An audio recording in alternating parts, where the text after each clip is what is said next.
my self-worth got very tied to who I was being, right? Or how I was achieving, or if I was getting good grades, or if I was being better than my brother, or if I was behaving the best. And so what that led to was um, this perpetual cycle of seeking validation in the world through the things that I was achieving. So part of me going into the military was like, well, watch, I'm going to go and be the toughest that I can be. And part of becoming a fireman and a paramedic was like, well, the narrative that society had been telling me was if I'm a tough person, then, I'll be resilient, then I can be happy and I can, feel really good about myself. So I went out and I did that. Welcome to Labels to Legacy, the podcast where we break free from the labels that hold us back so we can step into the legacies we're meant to create. I'm Shelomo Solson, and each week I sit down with inspiring guests and have genuine conversations to uncover their stories of resilience, growth, and transformation.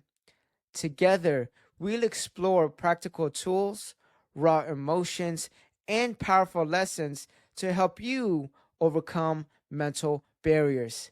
It's time to rewrite your narrative and build a legacy that lasts.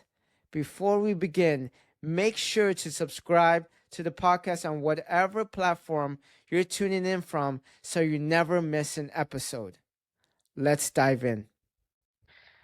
Dr. Carlos Garcia is a licensed clinical psychologist, acclaimed corporate coach, author, and inspirational speaker whose mission is to empower people to achieve extraordinary results through enhanced emotional wellness and leadership skills.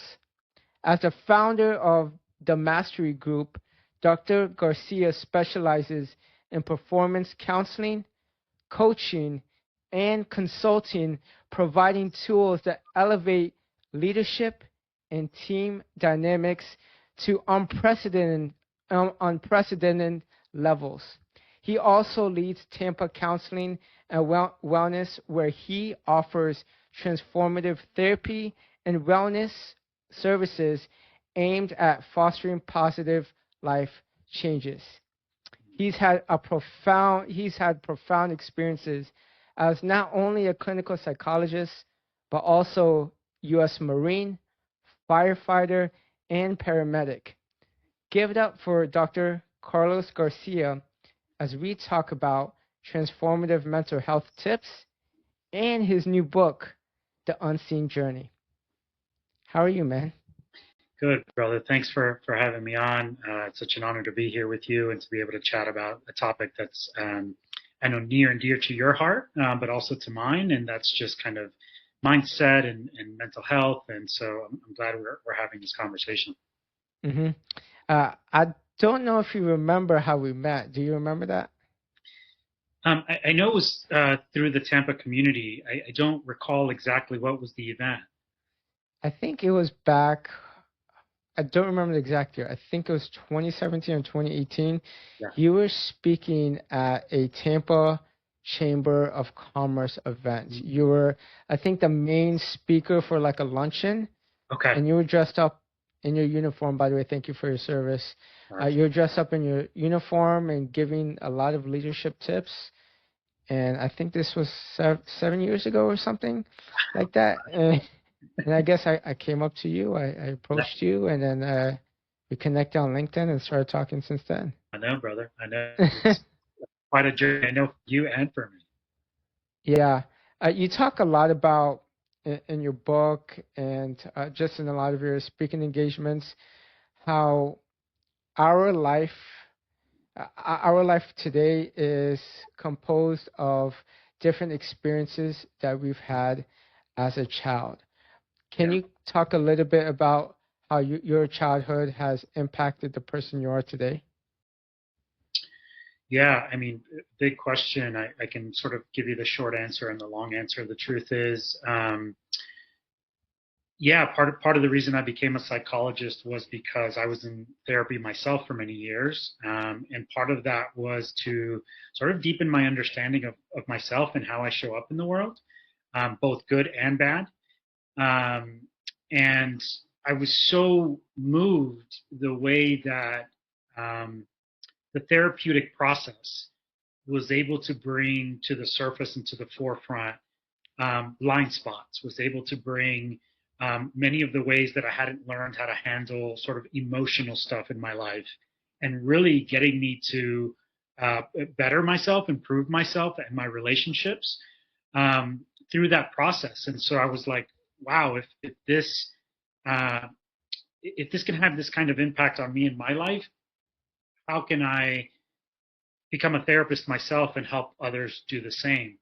But a deeper part of the story there, brother, was that I struggled with anxiety and depression for many years in my 20s and a big part of my 30s. And therapy, again, was the process that helped me understand how many of the events that had happened and unfolded in my childhood had led to, why I'm so harsh on myself, the ways that I had this, just like perfectionism in my life, the inner critic that I dealt with constantly, which I know is a thing that shows up for a lot of people. Just a lot of the unhealthy things that I had come to represent in my life. I was able to learn again through that therapeutic process why they were there, how they unfolded, how they manifested, and how they were consistently getting maintained in my life. And so, I embrace that in the process of becoming a better me, a better leader, a better human, just a better partner in the relationships I was in, a better son. And it was just transformational. And so I decided like, this is what I want to do. This is what I want to help do for other people, is help them understand their stories, in the service of getting them unstuck from the places where they get stuck, and in the service of helping them become the versions of themselves that they want to become. Hmm.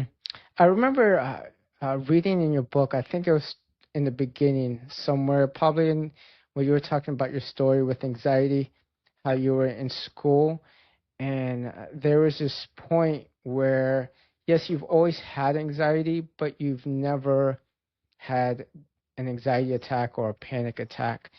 And I think one of the professors said something, or one of your mentors said something, and kind of triggered your anxiety. Can you speak a little bit more about that? Yeah, so I'll sort of weave in a little bit more about what I learned, what you were asking me here in the Hmm. previous question, which is something I talk about a lot, not just in my book, but in a lot of my talks, which is oftentimes the ways that either in our homes or culturally, we get this model reinforced for us that our sense of value and our sense of worth is associated to what we can achieve, right? And so we start to learn this very early on in our homes. We learn it in our schools. And so one of the things that had happened for me was I, uh, because I grew up in a home with a father that had very little tolerance for, any behavior that wasn't perfect. I grew up with a mother that just was just very highly opinionated and was, constantly criticizing a lot of the ways that I was, or the thoughts that I was having, or the feelings that I was having.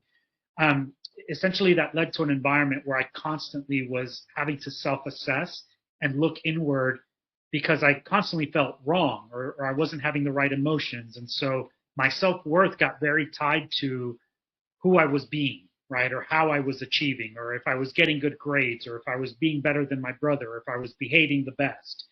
And so what that led to was um, this perpetual cycle of seeking validation in the world through the things that I was achieving. So part of me going into the military was like, well, watch, I'm going to go and be the toughest that I can be. And part of becoming a fireman and a paramedic was like, well, the narrative that society had been telling me was if I'm a tough person, then, I'll be resilient, then I can be happy and I can, um, feel really good about myself. So I went out and I did that.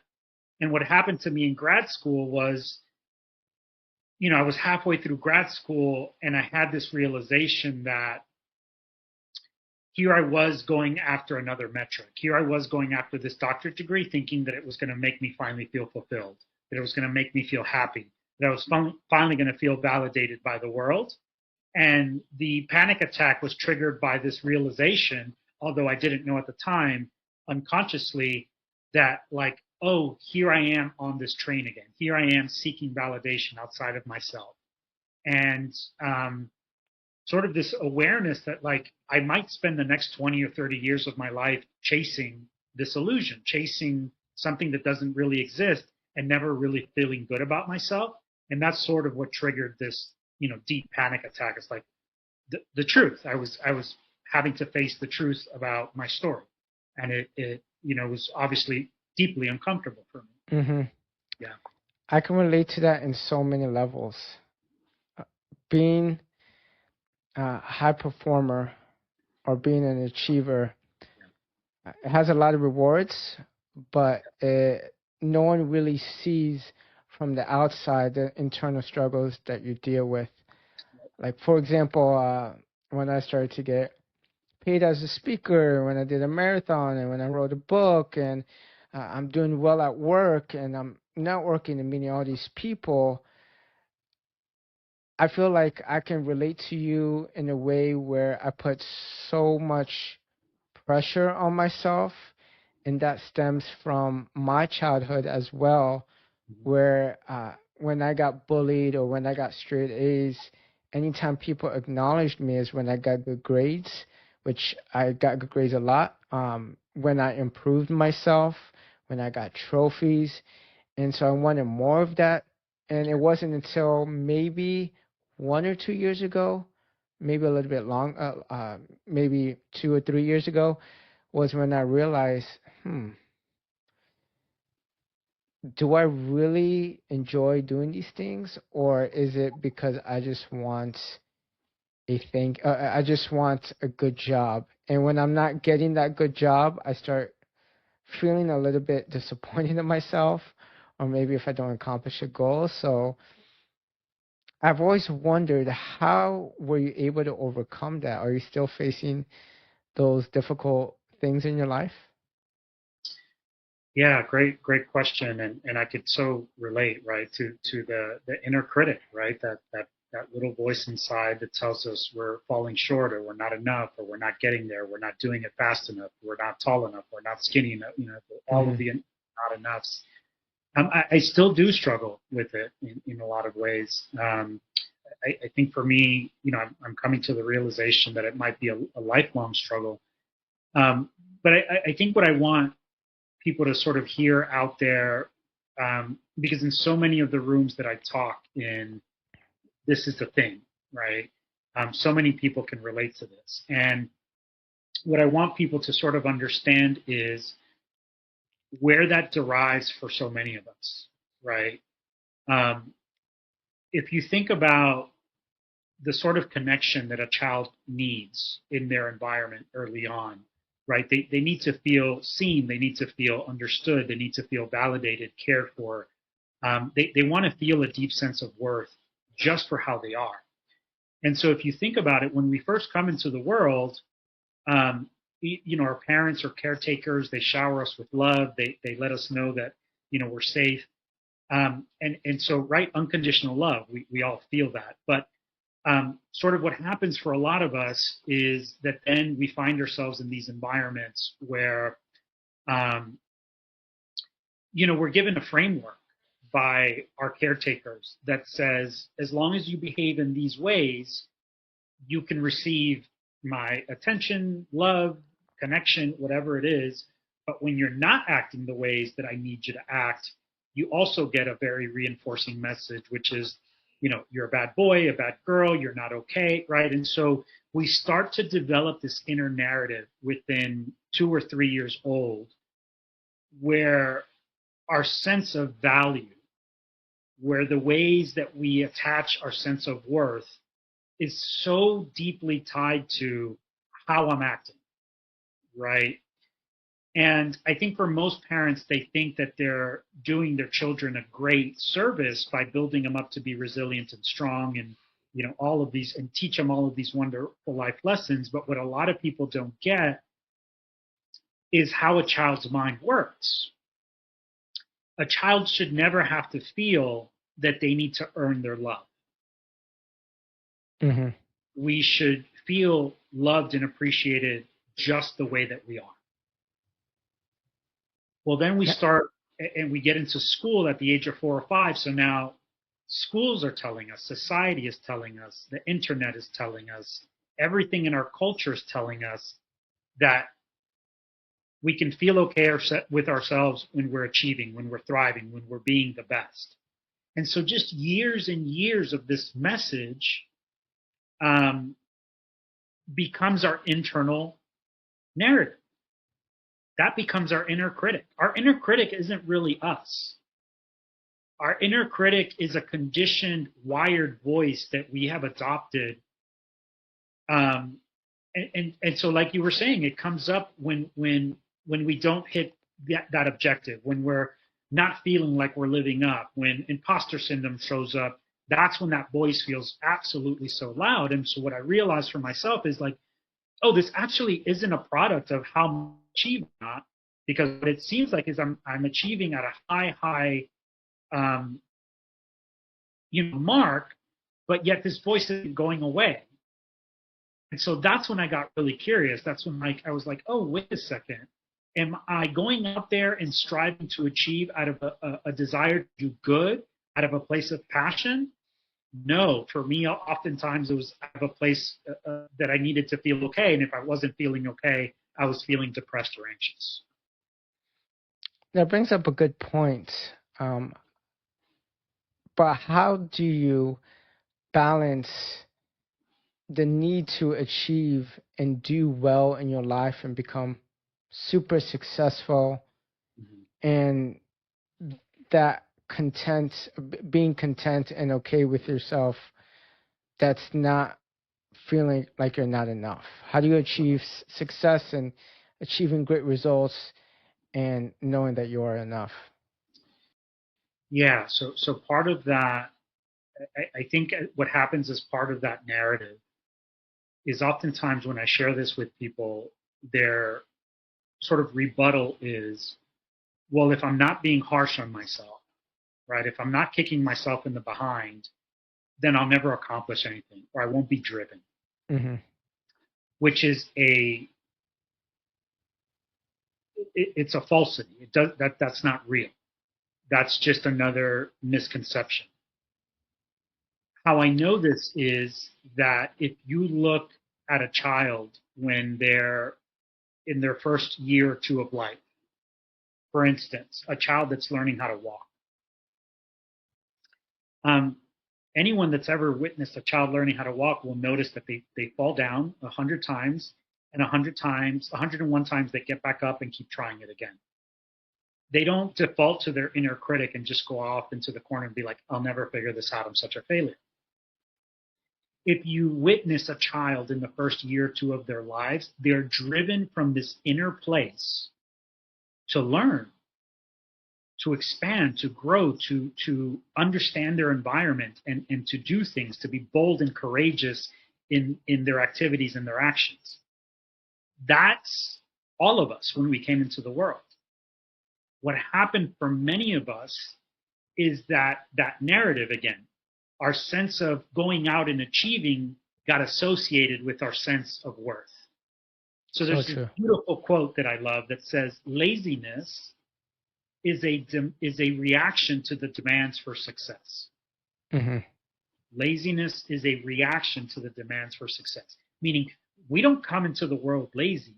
We become lazy because so much pressure is put on us to perform all the time, right? And so we just like, I don't want to fail. I'm afraid to fail because the message I get when I fail is that I'm no good or that I'm not worth it or whatever it is. So holding all of this information together, what I started to do is to remind myself that behind the inner critic, there is a natural part of me that is driven by passion. And that if I can give myself a little grace, that if I can give myself a little compassion. For example, that I'm human and I'm going to fail sometimes, that I'm human and right, I can't show up in the world at 100% energy every single day, that I'm human and I'm not going to be great at everything, that I'm human and right, like eventually there's going to be failure in my life. And I give an allowing space for that. What most people will notice is that they bounce back from failure a lot faster. Mm-hmm. They'll start to lean into their resilience a lot more because they're not sitting there combating that inner critic so darn much. It's so true because I remember when I graduated from USF a little bit over 10 years ago, I joined Toastmasters and I started doing these speech competitions. And back then, I didn't do much speaking, just Toastmasters level and whatever I did in college. And I started to win these speech competitions, like back to back. I've made it all the way to the district level, and I was just one away from making it to Las Vegas against other people around the world. And this was literally right out of college. And I was having so much fun. I didn't put any pressure on myself to win anything. It was just fun for me. I wanted to get better in public speaking. But then I noticed a couple years after I joined, I was going into the competition with the expectation to win. And so when I was writing my speeches, I put I had more stress on me because I was making it about winning versus about having fun and exploring my passions. And I had someone tell me, it's you need to get back to where you were a couple of years ago when you were writing your speech and it was more carefree versus, hey, I'm going to win. And then you put so much pressure on yourself that you actually harm yourself versus moving forward. So, I was on and off doing that for a long time. It wasn't until recently I started exploring my passions again, and without the expectation of, hey, I have a certain place to be. I'm just going to stay in the present moment and just really have fun with whatever I'm doing. Like these podcasts, uh, I've had so many great conversations just because that's what I do without the podcast. When I'm out with friends and I haven't seen someone in a while, I kind of explore what they want. Um, and I think that's what a lot of people should do. People Yeah. should strive to win, but at the same time, when you get to a point where winning is all that you think about, where you don't have fun, then I think you're actually harming yourself. Yeah, brother, well said. I think, Yeah. right, like as I was able to quiet down that inner critic, Yeah. um, and recognize that I don't have to be in this constant state of becoming or achieving to feel okay, it opened up this space where I was now focusing on things that I loved. I was now focusing on things that made me feel good. And actually what I found and was most like important, most profoundly revealed to me is that the place from which I function naturally is one of love. Right. And Mm-hmm. what I mean by that is one of like wanting to do good in the world, one of wanting to serve other people. When I was able to get out of my head about what I needed and how it needed to make me feel, I was able to start focusing outward. And from that place, right, like even this book truly wasn't even about me, right? The whole Mm-hmm. narrative that I had in my mind as I was writing it is like, how can this have an impact? Whether it sells one copy or whatever, like I didn't really care. And so we're able to pour so much of ourselves, our true selves, into what we're doing when we're not doing it for some extrinsic need, right? So I can totally relate to what you're saying. How long did it take you to write the book? So yeah, I tell people the book's been sort of percolating in my mind for probably 7 or 8 years. There were several attempts where I sat down to write it and just got too busy, or I got in my own way, thinking it needed to be perfect. But when I finally sat down to write it and had the idea for what I wanted it to be, it probably took me like 3 months. And there was a whole process that, like the first probably several weeks was a lot of writer's block and just kind of me still getting in my own way about what I thought I wanted the book to be. And then really it was this beautiful sort of experience where I got to teach myself more and more how to get out of my own head and how to get out of my own way and just be a vehicle for this message to come through. Realizing like it's not my message. Like everything you're going to read in that book, you can probably get somewhere else. Like this is just a reflection of how I see the world, and that hopefully it could have an impact on other people who have had a similar path in mind. I mean, just here today, we're talking about so many of the overlaps that you and I have had.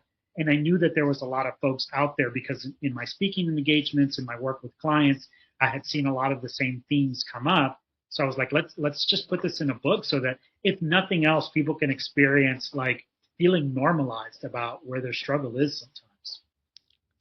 I love the title, The Unseen Journey. I really think that's a great title, especially for your book. Yeah. And a lot of times, many of us have things that we need to work on about ourselves that we don't particularly see that we need to work on. For example, if let's just give alcoholism, for example. Some people may have a problem and they would deny that problem. And that's just one example. Yeah. But how can someone realize and be aware of the problems that they need to fix about themselves that is not necessarily something that they think about? Yeah. So I think the first and most important thing is we all have something to work on. If you are walking around in the world every day like you know everything and you got it made and there's nothing else you need to learn about yourself, I mean, there is the problem, right? So just acknowledging that any of us, given the experiences we're going to have as humans, we have reactions to them. Sometimes healthy, sometimes not healthy, right? I mean, I was just in a room today giving a talk, and I was just like, we all have baggage, right? We don't have to say it's good or bad. We don't have to judge it, but we all have stuff in our lives that have happened to us that get us to shut down or not want to see certain things about ourselves. We also all have egos, and we want to protect that ego. That's a natural, psychological mechanism. And so, again, I come back to this idea of therapy, but however you want to navigate that in your life, opening up this curiosity to be like, where are the places where I have blinders on? Where are the places where, because either I don't want to hear the truth or because it feels too painful or because I'm not willing to acknowledge where there's a problem, where do I need to look? And, for many years I thought, well, this is only happening in therapy to the clients that come and see me because they're obviously struggling. But the more I started to talk to people, the more I spoke to friends, business people, the more I got out and was doing speaking engagements and realized like, oh, this is a repetitive thing everywhere. Like, let's just put the BS aside and acknowledge like we all have stuff that we can look at, right? I mean, I've been working on myself since I was 19, 20. I'm 46 now. And, yeah, one version of me can say like, I've done so much work on myself through mentors, through therapy, through, so many different ways, but there's still stuff I can look at. There's still places where I want to evolve, become a better human, become more loving, more patient, more kind, sharpen my skills in a lot of different places. And so I think as long as we are putting ourselves on a path to growth,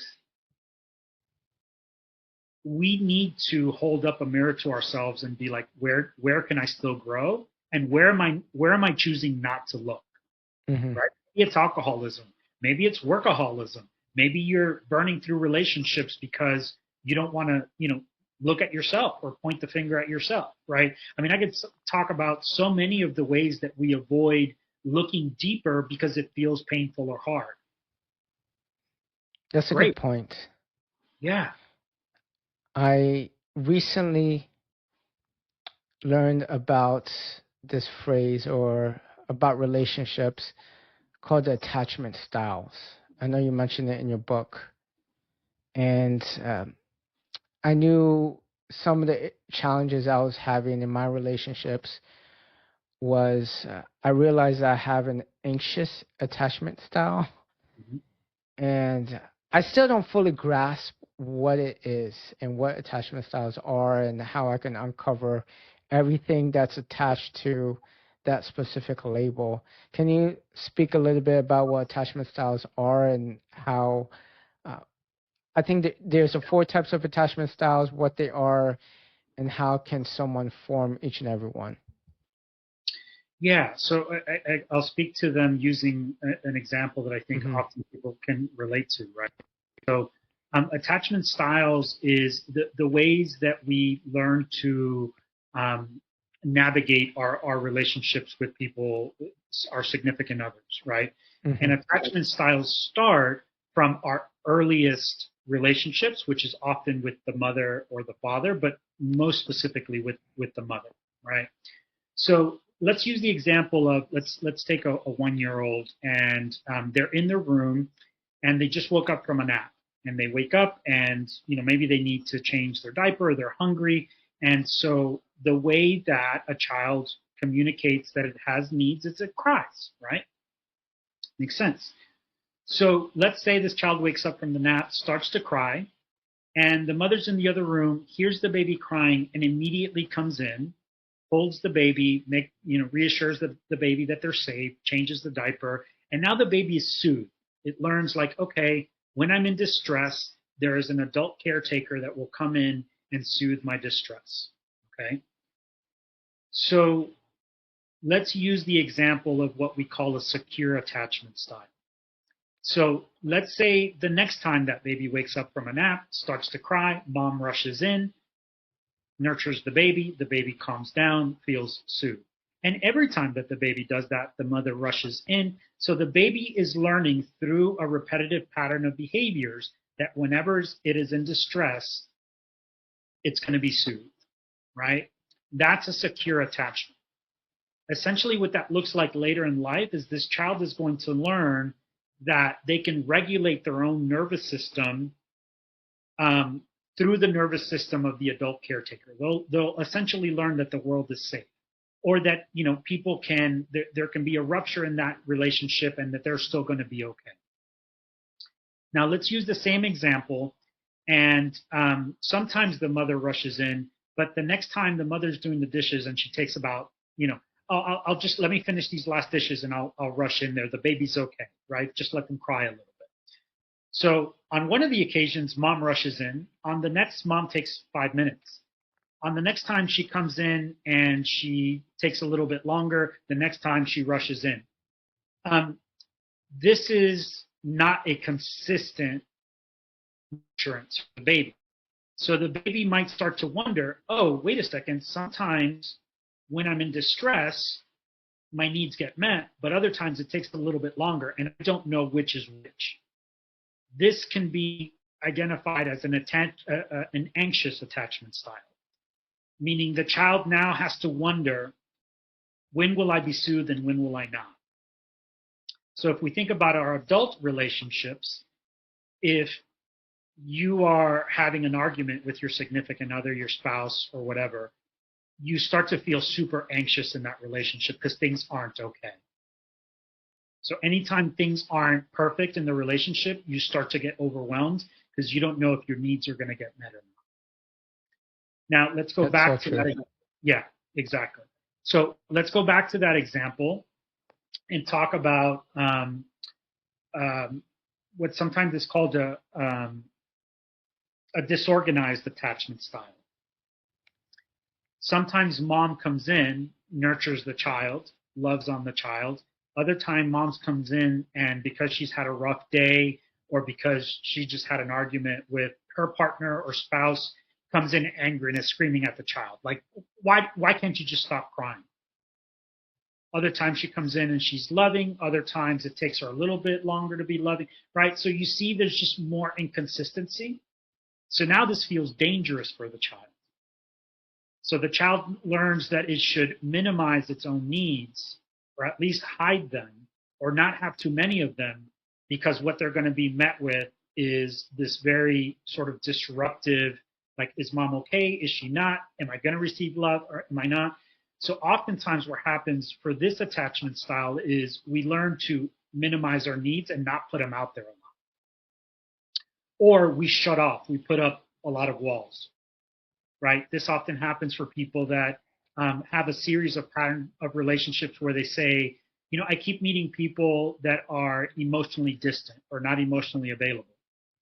Not knowing that part of the reason that they're doing that is because actually that relationship is a little bit safer for them. They don't have to make themselves vulnerable because they know that this person's never going to meet their needs anyway. Right? So these are some of the different attachments. And again, our adult attachment styles come from what we experience as children.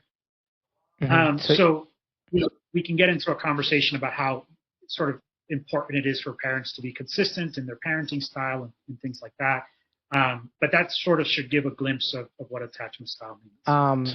Do you think it's more difficult for someone to initially build their confidence when they don't have any, or for someone to be confident and go through a series of difficulties in their life, whether they got out of a long-term relationship, went through financial hardships, maybe they failed their business, jobless for a year, and they kind of had to rebuild that confidence. Mm-hmm. Which one do you think is harder? And why do you think it's different in both scenarios? Yeah, I mean, let's just keep talking about this sort of childhood experience. Mm-hmm. Inevitably, right, we're all going to have failures in life. I've yet to meet a human being that hasn't failed multiple times in their life. Those of us that struggle with failure is oftentimes because there's this deep associated shame with failing, right? So what I have noticed is if you have a child that grows up in a home where the message is like, whether you do well or not, you're loved. And where there's a place of acceptance around failing. And let's talk about disappointment. Let's talk about how that feels. Let's talk about how you're talking to yourself. Let's talk about what this means about you in the world. And there's a sense of like okayness around failure. Most of those children go on and are super resilient in the face of failure. Because it doesn't mean anything about them. Their worth is not attached to it. So they recover a lot faster and can come back to a place of like inner confidence and worth and just be like, oh, that was just a lesson I had to learn. That was just a thing, right? And they're able to pivot a lot faster. Where those of us that grew up in an environment where like so much emphasis was placed on success, and also the message was like, when you're not doing well, like, what the heck is wrong with you? Like, come on, you need to be better. And a lot of emphasis is like what that creates is a deep message of like shame around failing. Mm-hmm. Those of us that had that in our environment have a lot harder time, right? So when we lose a job, when we internalize that as our fault, sometimes not even a product of like, something that's happening to us extrinsically. We take it much more personally. Very true. Right. Because just have a harder time dealing with failure overall. I know you had a series of different professions in the last 20 years or so. It's very interesting to see how you progress into different careers. What was the mindset shift that you had to get into between each and every career to be successful in that avenue? Yeah, I mean, I think we're talking about two things here. Like, what made me successful. I think in the early parts of my life, I needed so badly to feel valuable, to feel worth, to feel important, that I just poured all of my, right there. I just poured so much of myself into being the best. And whenever I was, that was reinforced in me, right? Because the accolades were there, or like, wow, Carlos, you've done this, or right, like, whatever that was.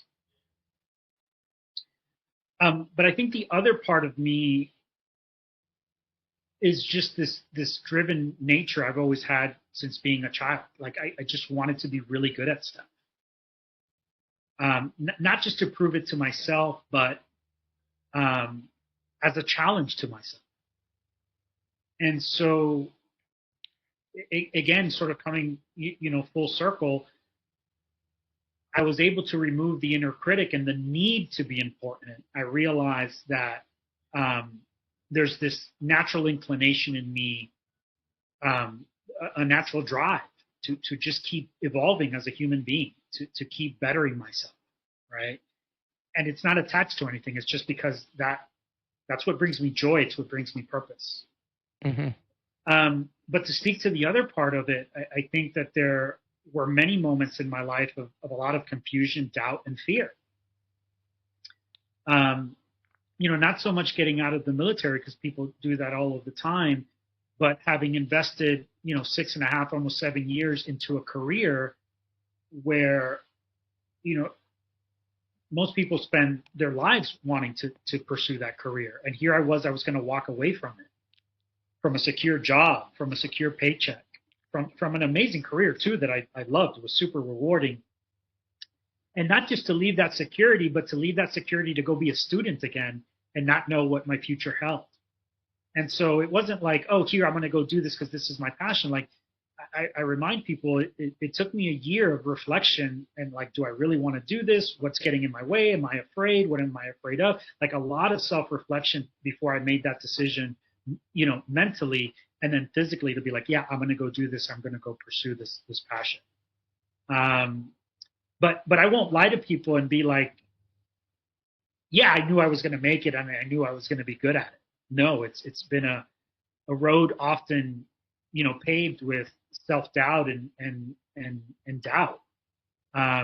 Those are spaces I want to say that I navigate well, but they're still there, right? And so I think the bigger message is like, I think when we learn to develop a really close relationship with fear, with doubt, with confusion, we just get better at navigating. It doesn't go away, right? We become so bold and confident that we never experience those things. As a matter of fact, I think the more bold and confident we become, the bigger risk we're going to take, and the more we're going to be faced with fear and confusion.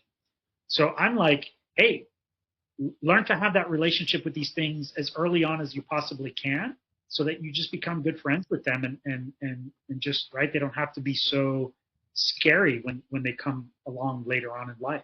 And you're like the perfect example of, hey, you can restart your journey, personal or professional, at any age. Yeah. A lot of people, I've had this conversation with friends before, and they said, we look at sometimes some people that may be going through a difficult time, and they may say comments like, hey, it's too late for that person to become successful. And that person may be 31, 32 years old. And my comment's like, really? That's really not that old that's not really old at all. I mean, I believe anyone could restart at pretty much any age of their journey. My sister, she's now doing modeling and acting, and in her mid to late 40s, and she restarted that whole journey after being in corporate life for about 20 years, being an entrepreneur for about 20 years. And so I'm a strong believer that, like you said, you took a year about self-reflection. You kind of had to get over that fear of failure, maybe fear of success, fear of what other people are going to say about you. And just know that, whatever path you take, you have to be passionate about that path, and know that you could succeed in Yeah, whatever path you take as long as you commit to it. totally, brother. I think that, right, I get that oftentimes there are certain Yeah. things in our lives that impede us from moving in certain directions. I Yeah. get, right. I think for me, it was always reflecting on, well, there's other people in my circumstance that are doing it. Why am I not doing it? Mm-hmm. Right. And, I went back to school to get my doctorate degree when I was 32 years old. And, like, even after getting my degree and becoming a psychotherapist, then I went on to pursue, to start my own practice and become an entrepreneur. Something I had never taken a class at, but it was like, okay, I'm going to go figure this thing out. Um, and, I'll let people know, like, I'm now in the brink, I'm sort of the brink of even starting another phase of my career where I really want to focus more on speaking, and looking to build now another company, and maybe move away from some of the counseling and some of those things. So here I am at 46, still facing those fears, still looking inward and being like, okay, where are your excuses? What are the justifications you're giving yourself? Where's the fear of failure? Where's the fear of success? Like, I just want to keep pushing myself to evolve. Um, and who knows where I'll be in another 7 years? Who knows what new thing I'll be taking on? But I know it keeps me feeling fulfilled. It gives me a sense of purpose. And it's no longer me against the world. It's me against me. Right? Mm-hmm. It's what I want to prove to myself at this point in my life, or what I don't want to prove, right? Which is also very comforting. Like, I don't need to prove to anything to anybody, and that takes a lot of weight off of us sometimes. So I think the question there is, if for people that are looking to move in another direction, whether that's go back to school, start a business, leave a job, leave a relationship, go inward, get curious. What's blocking you? What's stopping you? Why are you not taking, that next leap? It's such a beautiful process of self-reflection and of getting to know oneself, and of breaking those things that are often barriers to us moving in the direction we want to move. You talked about a lot of your inner struggles with anxiety and putting a lot of pressure on yourself and your past about being a perfectionist. But if you can put yourself into one or two labels that you really had to overcome or still overcoming, what would they be? Yeah, I think you said one of them there, the perfectionist, right? I tell people I'm Okay. a recovering perfectionist because I still haven't, Mm-hmm. uh, again, the perfectionism, not the part of me that's coming from striving and wanting to do really well, but the part that's being driven, and this is, I think, the inner critic, um, which is often tied to imposter syndrome. So sorry if that's three words, but I think that's a formula that a lot of high achievers deal with. Um, and so again, the base of where that's coming from is our confidence being tied to what we can achieve. So I have to always be mindful of that, right? Like, why am I engaging in this thing? Why am I doing this thing? Um, you know, is it so that people can validate me? Is it so that I can feel good about myself? Is it so that um, whatever? Is it some extrinsic factor that I'm trying that I need, right? Because that's the big thing. It's a need. Going out there and working from a place of passion and drive, if you remove somebody from that environment and they're not working and driving and pushing themselves, they're still okay. Mm-hmm. If you need it, right? Like something inside of you starts to crumble or not feel okay because you're not having it, then there's a need there, and that's where the anxiety exists, Mm-hmm. right? So I think the inner critic, the perfectionism, that's a part of me that I'm always trying to dial into and seeing how it's showing up for me. What's an immediate step someone could take to start breaking down those barriers and removing those negative self-imposed labels? Yeah, I mean, I know I'm biased here because this was kind of the path I took and the path that I help, people sort of navigate. But Get curious about your story. Reflect on the house that you grew up in. Did you have overachieving parents? What were the messages around success? What were the messages around failure? What were the, right? Like how have you been programmed in ways you don't even know? Because I think what that helps us do is to strip away those old narratives, right? To realize oftentimes until we've done that work, we think that inner critical voice is our voice. We think that that's our reality. But by exploring how we got programmed, how we learn to have the beliefs and attitudes that we have, that exploration process allows this beginning of letting go of old stories that no longer serve us. Because, for example, like people will tell me, well, like affirmations, can I do affirmations every day? Sure. Look at yourself in the mirror every morning and tell yourself how awesome you are. And usually people that have a strong inner critic will be like, yeah, I feel like I'm lying to myself. That's so true. Right? Because you're not fooling your brain. Yeah. Right? So instead of just using all of these tools like journaling and telling yourself that you're amazing and, faking it until you make it and all of that, no, go inward, pull some of the weeds out, learn about why you are wired the way that you are, recognize that it probably mostly comes from your parental unit, your society, your schools, your culture, and recognize like, oh, that's not really me. And so now you can start to develop a deeper sense of confidence with who you really are at your core, or at least get to know yourself better. Like, let me get rid of all that stuff. Now, who's left? Instead of trying to fake it the whole time, right? Does that? Yeah, and I think your book does a really good job with that too. I know each chapter, you have about 3 questions, and you talk about every chapter is a little bit different. Some attachment styles, some conscious leadership. You have different chapters about different topics. Yeah. I think your book does do a really good job of asking key questions and listing out some of the things that possibly we went through that leads us to have specific thoughts about ourselves. Yeah, so, I think one of the challenges, and you're probably well aware of this, is our outdated storyline or narrative around therapy. You go to therapy when you're broken. You go to therapy when you're not doing life right, when you're struggling. And that is an absolute vehicle for that.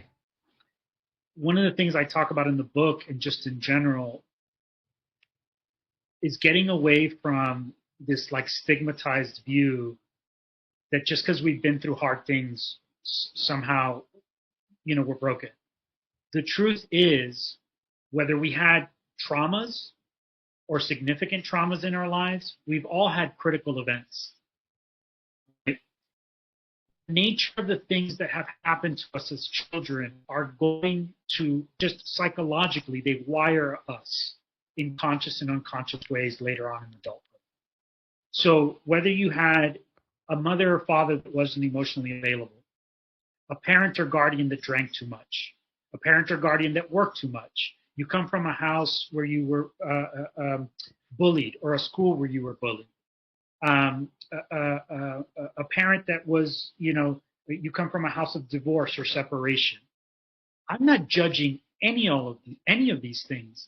What I'm telling you is that those events send a ripple in a certain direction for all of us if we've experienced them. And I'm trying to encourage people to understand what that ripple was in your life, because there's one. To this point in my life, I have yet to speak with somebody or work with somebody that we don't go back and see how, moving around a lot impacted their ability to be confident, right? Because you were moving from school to school and constantly having to make new friends and constantly having to, right? Like the inconsistency in your environment led to, they're all ripples that lead to something in our lives. I think we should all get curious, which is why curiosity is in the title, about what was that in our world? What was that in our lives? All in the service of knowing ourselves better. Because when we know ourselves better, we become better. We become better fathers, better sons, better teachers, better leaders, better friends. We don't have to constantly carry our baggage around with us in a way where we're avoiding stuff or feeling,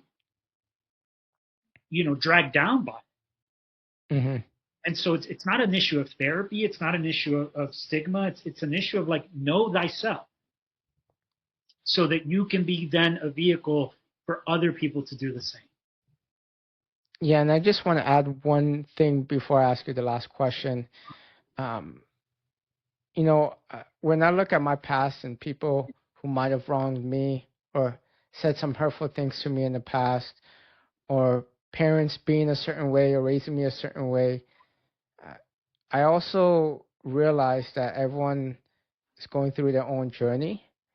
And so if they have wronged you, said something bad to you, everyone's healing process, or they're just doing their best. And sometimes they don't even realize what they're doing. It's just something that maybe their parents have done to them, so they're kind of carrying that over to you. Or maybe you have a friend or classmates bullying you. You don't know what their childhood is like, and their emotional responses are completely different than yours.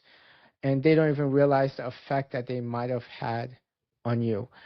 Um, I'm a big believer in forgiveness. So I pretty much have forgiven anyone who has wronged me in the past, and I don't carry that burden anymore.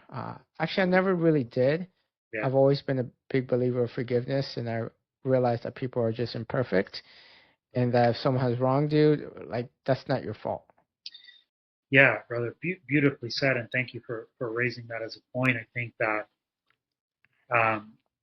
all the work that I've had to go inward to do led me to a place where I recognized that, like, my angry father didn't want to be angry.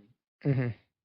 He had his own traumas he didn't know how to navigate, right? And he didn't go to therapy. He didn't have access to that, right? That so many of the ways that people are there's a reason for it. And so a lot of my healing, even though I had been angry at my parents for many years for the ways that they raised me, what it led to was deeper compassion for them and more love and a better relationship.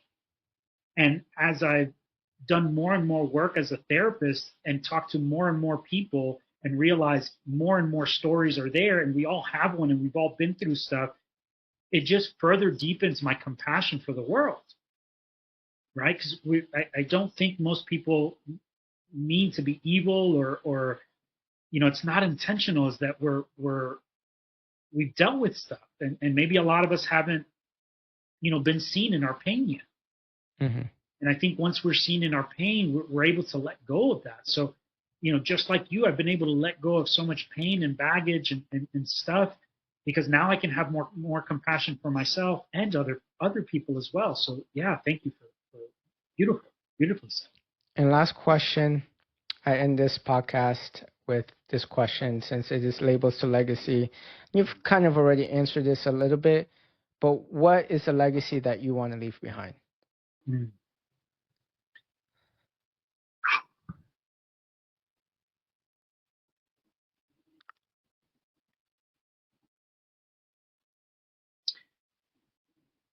Yeah, one of love, of do the work you need to do on yourself so that you can be and become who you are at your core, which is a being of love, a being of grace, a being of compassion. And I think that when more of us can do our own work and start to show up in the world that way, we create a space for other people. We invite other people in to heal and to be that being of love as well. And so I just want to, I